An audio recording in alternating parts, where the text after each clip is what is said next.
and sisters, that Shaytan is very much invested in ruining the salah of a believer. In fact, he has an obsession with this, because he was one who was invited to pray to Allah in the beginning of time, and he refused, and he regrets this. But arrogance is preventing him from apologizing, and he will not apologize. And so Jahannam will be his home, as Allah has told us. And that's why he is immensely bothered at those who stand up to Allah and do what he knows he should have done all those years ago. And that is bow and prostrate to Allah.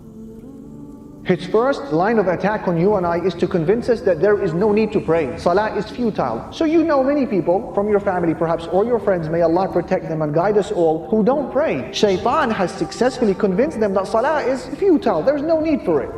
If, however, he fails in this endeavor and you crush those whisperings and you get into your salah, he doesn't give up. He goes for the second best line of attack, which is what? Delay your salah. And that is why a lot of people, they don't remember the last time they prayed Fajr when it was still dark outside. If and when they pray it, it's only when the sun is halfway up the sky. La hawla wa la quwwata illa billah. He will say delay it, snooze it. It's okay, you have time, combine it.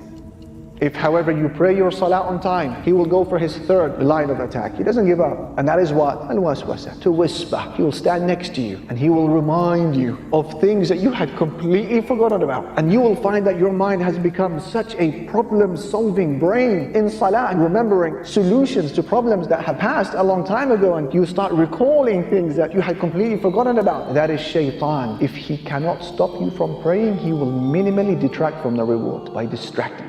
And that is why Imam Ibn al-Qayyim rahimahullah, he said in his book Talbis to Iblis, he said, when a person stands up to pray before Allah subhanahu wa ta'ala, Shaytan is overcome with a huge amount of jealousy, because you have just now stood in the greatest of all stations before Allah, and the nearest that you can be before Him, and it is the station that causes Shaytan most pain and most anger, and so he endeavors to ruin your standing before Allah subhanahu wa ta'ala. It bothers him. It reminds him of a traumatic past. It reminds him of his fate and future. It reminds him of his arrogance. This is the most transformational act that a Muslim can do in his life, to say Allahu Akbar and stand in salah. And so jealousy overcomes him, and he begins to try to remind you of things throughout the day to detract from your reward. And so you are to remember, my brother, my sister, that when you are now beginning your salah, imagine that your wage for that salah, figuratively speaking, has been placed in front of you. And you need to hold on for just 10 minutes or so during your salah. And if you manage to pray a salah with khushu', attentiveness and humility, you will pocket every penny of that wage. But be careful, you need to be on guard, you need to be vigilant, because there is a thief. Every time you get caught slipping, you get caught nodding off, you get caught looking around with your eyes or with your heart, Shaytan has stolen some of that wage. And that is why by the time you finish your salah, some people will pocket the full wage, some people will pocket only half the wage, some people will come back with a third, a quarter, and some people will go with no reward of the salah. And that is why when Aisha radiallahu anha, she asked the Prophet sallallahu alaihi wasallam about al-iltifat, looking around in salah. What did he say? Looking around in salah is theft, which Shaytan steals from a person's salah. So where is your heart, and where are your eyes, and where is your focus on salah? That's why you begin your salah with A'udhu billahi minash shaitan ar-rajim. Ya Rabbi, help me. Ya Rabbi, assist me. How many of us have walked away from our salah, while Shaytan, he is now walking away in a state of hysterical laughter, because he knows what he has done to our salah. And that's the difference between praying with khushu' and praying without khushu'. I give you a benchmark. I give you a litmus test.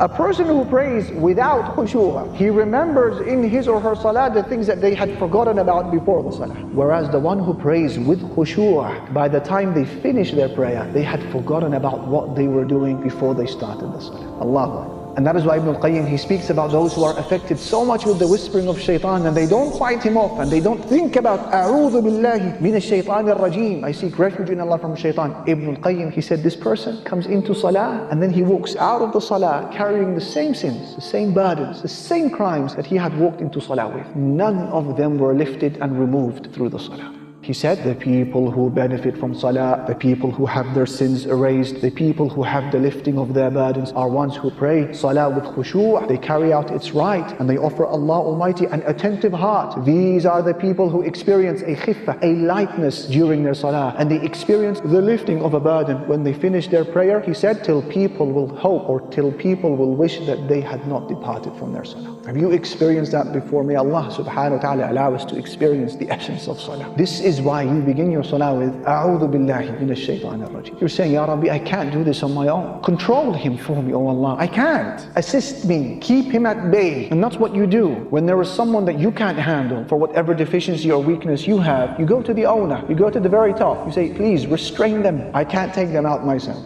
And this is the analogy given by Imam Ibn al-Jawzi. He said that one of our pious predecessors said to his student, what will you do in a situation where Shaytan has beautified for you sins? You can't stop sinning. Whether it's things you're looking at, and listening, touching, inhaling, smoking, buying, selling, whatever it may be. He said to his student, what do you do in a situation where Shaytan keeps tempting you to sin? The student, he gave the answer that you and I would have given, which is fight Shaytan away. He said, what if Shaytan comes back a second time? He said, I'll fight him away. And what if he comes a third time? He said, I'll repel him, I'll push him away. He said, that's the long route. And then he asked him a question. He said that if you came across a herd of sheep and then the dog of the shepherd came running after you and started barking and prevented you from continuing your journey, what do? He said, I will try to repel the dog as much as I can. He said, this is the long way. He said to him, what you need to do is you need to go to the shepherd. You need to go to the owner of the dog and tell him to restrain his dog. That way you'll be able to pass.